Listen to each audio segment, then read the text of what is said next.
12টা, মঙ্গলবার শেষ হয়ে নিউ ইয়র্কে এখন বুধবার এসেছে। আমরা এখন এসেছি ব্রঙ্কসে, আমাদের নিউ ইয়র্কে সেই বিখ্যাত রেস্তোরাঁ।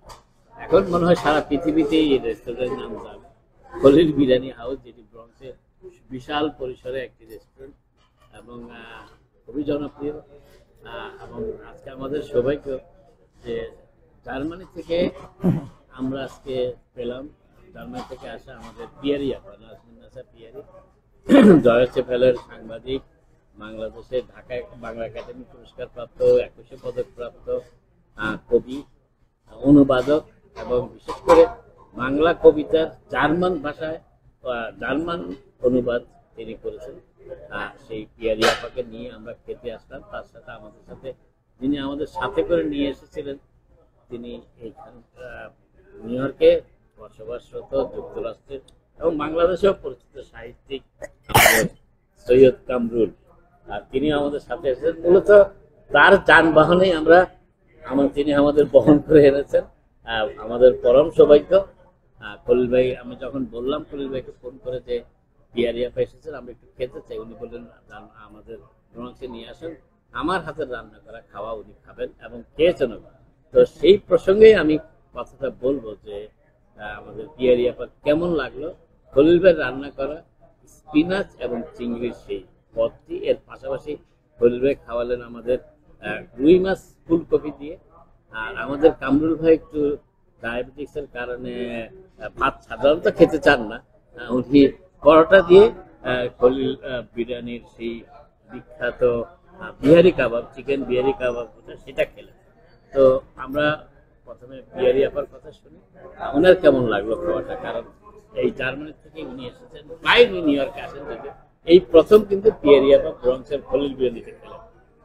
বিহারি আপা আসলে মনে হয় আজকে আমাদের এটা একটা নির্ধারিত ছিল যে আমরা এখানেই আসব, কারণ বেশ কয়েকটা জায়গায় ঘুরে আমরা এসেছি। জ্যাকসন হাইটে ওখানে গাড়ি নিয়ে, নতুন গাড়ি কিনেছেন কামরুল, উনি গাড়ি নিয়ে এসছেন, গাড়ি খুঁজে পাচ্ছি না। শাড়ি পরে আমি ওখানে একটা অনুষ্ঠান থেকে বেরিয়ে এসেছি, তো খুবই মানে একটা অস্বস্তিকর অবস্থা। তারপরে উঠে আমরা যেখানে যাচ্ছি সেখানে দেখছি একটা রেস্টুরেন্ট বন্ধ। একটা রেস্টুরেন্টে গেলাম, সেটা কামরুলি বললেন চলেন আমরা খলিল বিরিয়ানির দিকে জ্যামাইকাতে যাই। তো তখন নজমুল সাহেব উনিও বললেন হ্যাঁ ওখানেই যাই। ওখানে যাওয়ার পরে ওরা যখন মালিকের কাছে ফোন করলেন, উনি বললেন আমার এখানে নিয়ে আসেন, আমাদের রান্না এখানেই খাবেন। তো এসে খুব মনে পড়ছে আর কি, আমার মনে হচ্ছে সেই ছেলেবেলার কথা, যখন মাঠে খেলতাম, দৌড়ে আসতাম, বাড়িতে মায়ের হাতের যে একটা ফ্রেশ রান্না না, সেই সবজিটার সুগন্ধটা ঠিক সেরকমই আছে। এবং এই চিংড়ি মাছের সঙ্গে পালং শাক, মানে অদ্ভুত এক স্বাদ, এটা কি ব্যাখ্যা করা যাবে না, এটা উপভোগ করা, এটা স্বাদ গ্রহণ করার ব্যাপার। রুই মাছের তো একটা পদ ছিল, রুই মাছের ছিল ফুলকপি দিয়ে। ফুলকপিটা আমার এমনিতে খেতে সেরকম ভালো লাগে না, কিন্তু এটা দেখলাম রুই মাছের সঙ্গে এত মানে সুস্বাদু হচ্ছে, এটা একটা বলতে হবে একটা শিল্প, ছবি আঁকার মতনই। কতখানি কি মেলাবেন সেটা উনিই জানেন, এটা আর কেউ জানে না, একান্তই তার ব্যক্তিগত। এবার খলিল ভাইয়ের কাছ থেকে শুনি আমাদের পিয়ারি আপা যে মন্তব্যটি করলেন ওনার খাবার সম্পর্কে, ওনার কেমন ফিলিং? আলহামদুলিল্লাহ, আমি অ্যাজ এ শেফ হিসেবে আমি চেষ্টা করছি বাংলাদেশি অথেন্টিক ফুড, বাংলাদেশি যে আমাদের গ্রাম অঞ্চলে কম তেল মশলা দিয়ে যে খাবারগুলো আমরা গ্রহণ করেছি, রেস্টুরেন্টে কিন্তু এটা সচরাচর হয় না। ওই ট্রেডিশনটা আমি চালু রাখার চেষ্টা করছি। আলহামদুলিল্লাহ, শুধুমাত্র পিয়ারি আপা নয়, এই ধরনের খাবার খেতে বিদেশিরা আমাদের দোকানে আসে, তারা খুব স্বাচ্ছন্দ্য বোধ করে যে তোদের বাংলাদেশি ফুড যে এত সুস্বাদু হয়, এটা আমরা আগে জানতাম না। It is different to Indian বা আদার্স কান্ট্রির ফুড। আপনারা জানেন যে অনেকে মনে করে যে আমাদের ফুডটাই ইন্ডিয়ান ফুড, কিন্তু আসলে না, বাংলাদেশির ফুড, বাংলাদেশি কালচার সম্পূর্ণ ভিন্ন। আমি ওই জিনিসটাই তুলে ধরার চেষ্টা করছি। পিয়ারি আপার মন্তব্য থেকে এটাই বুঝতে পেরেছি যে তিনি তো আমাদের নিউ ইয়র্কের না, শুধু জার্মানির। তিনি বিভিন্ন দেশে ঘোরেন, তিনি অরিজিনাল বাংলাদেশি টেস্টটা জানেন। তার মন্তব্য থেকে মনে হচ্ছে যে আমি কিছু শিখতে পেরেছি এবং কিছু করতে পারছি, এই জন্য মহান স্রষ্টার কাছে শুকরিয়া জ্ঞাপন করি। এবার আমার কথা বলবো আমাদের সৈয়দ কামরুলের সাথে।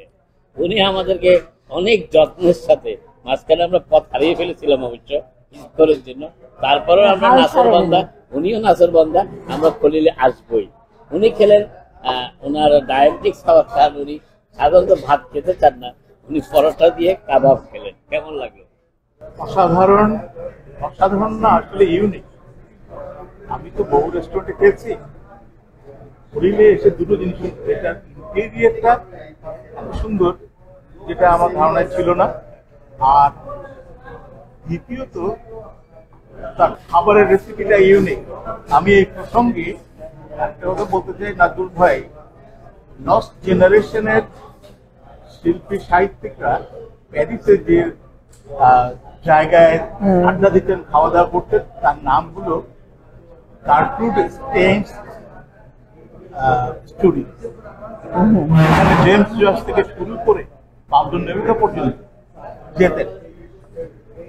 হেমিংওয়ে, যিনি নোবেল প্রাইজের তিনি ওখানে ছিলেন। আরেকটা জায়গায় ছিল প্যারিসে এক্সিস্টেন্সিয়াল ক্যাফে, যেখানে জাপল সাত্রে এবং সিমন দি বুভুয়ার ছাড়া আরো অনেকেই দর্শন করছেন।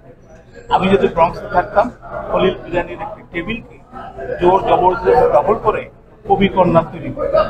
হ্যাঁ, এখানে করতে পারেন। জার্মানিতে বলে, অসাধারণ জায়গা। জার্মানিতে বলে স্টামটিশ, মানে কতগুলো টেবিল না নির্ধারিত থাকে, ওই একই লোকরা এসে বসে ওখানে খাবে, বিয়ার খাবে, খাবার খাবে, আড্ডা দেবে। সেরকম আপনি দু একটা খলিল ভাই টেবিল এত করতে পারেন। যে আমাদের একটা টেবিল ছেড়ে দিতই। খলিলের মন্তব্য কি শুনি?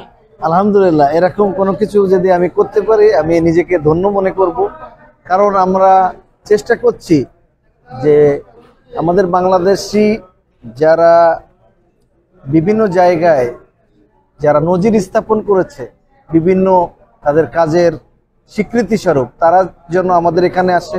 শুধুমাত্র তারা নয়, আপনারা জানেন যে আমাদের এখানে মেন স্ট্রিম থেকে শুরু করে সুপার পাওয়ার ম্যানগুলো কিন্তু আমাদের রেস্টুরেন্টে আসে। অনলি অন বাংলাদেশি রেস্টুরেন্ট যারা জানে এবং চেনে এবং তাদের খাবার এবং পরিবেশ পছন্দ করে, সেটা হলো খলিল বিরিয়ানি। তো বাংলাদেশিদের যারা আছে তাদের জন্য যদি আমি এমন কিছু করতে পারি, আমার নিজেকে আমি ধন্য মনে করব। অনেক ধন্যবাদ খলিল ভাই, ভালো থাকবেন, শুভকামনা। Thank you. আমাদের প্রাণ ঢালা ভালোবাসা, শুভেচ্ছা থাকলো আপনার জন্য।